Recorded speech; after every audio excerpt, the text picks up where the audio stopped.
All right, I'd like to give a little backstory on this marker. Years ago, I used to help Mark Peters, when he was alive, Chief Peters in Ontario, with research about this area. And we became friends, and he told me at that time how important it was to him for his people to know where they came from, to know their homeland.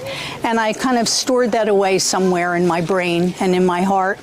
And then later I studied the language with Karen Moscow and Heather Dawson.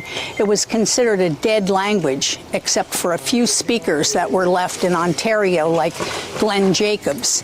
And through teaching the younger ones, the language became revived, and I began studying it with Karen, who would come down every month faithfully and teach us the language.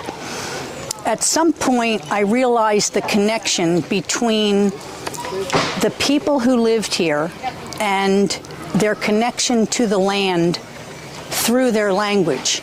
At the classes that Karen gave, we began every class with the prayer, which is much longer than this. This is a line in the prayer.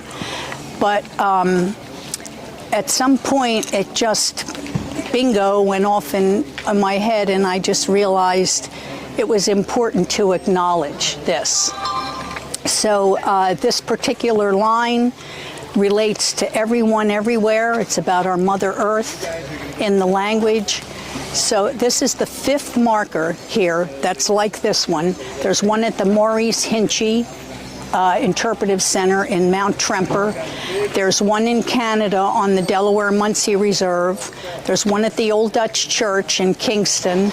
There's one at the Brook Presbyterian Church in Hillburn. And so this is number 5, and there will be 2 more coming up, among others, hopefully.